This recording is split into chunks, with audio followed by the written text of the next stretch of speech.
Isang mapagpalang araw sa ating lahat. Ako po si Sarina Espalama at naglalahad na rin para sa daily devotion na pinamagatang ano ang requirement para makapasok sa kaharian ng Diyos.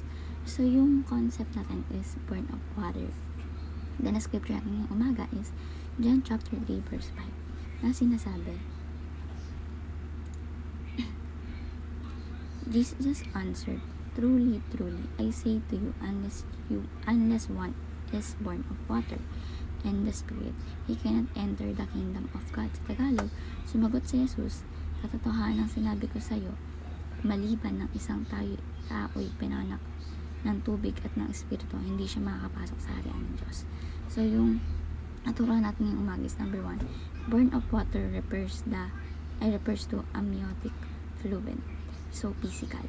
So, sinasabi dito na ang ilang pananaw ay nagsasabing ang burn of water ay tumutukoy sa physical na kapanganakan na nangungulugan na ang isang tao ay pinanganak sa laman bago magkaroon ng bagong spiritual na buhay.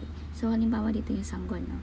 Na ipinanganak mula sa sinapupuan ng kanyang ina, and una tayong ipinanganak sa physical na mundo bago tayo ipanganak sa spiritual na paraan sa pamagitan ng pananampalataya kay Jesus Christ. So, burn of water refers to amniotic fluid, physical. So, number 2 is burn of water refers to water baptism, ritual.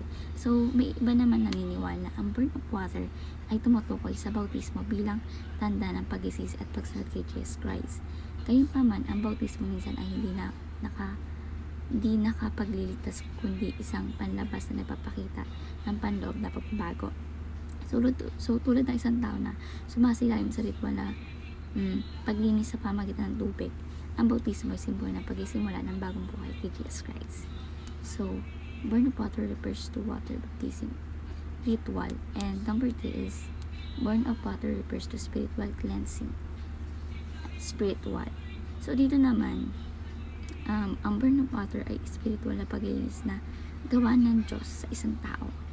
Ang tubig ay sumisimbolo sa kapangyarihan ng salita ng Diyos at ng Holy Spirit na naghuhugas sa kasalanan at nagbabago sa ating puso. So, parang isang maruming damit na hinuhugasan at naging malinis muli. No? Ginagawa ito ng Diyos sa ating buhay sa pamagitan ng kanyang biyaya. So, burn of water refers to spiritual cleansing. Spiritual.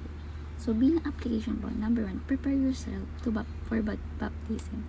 So, ang baptism ay isang mahalagang hakbang ng pagsunod kay Jesus Christ.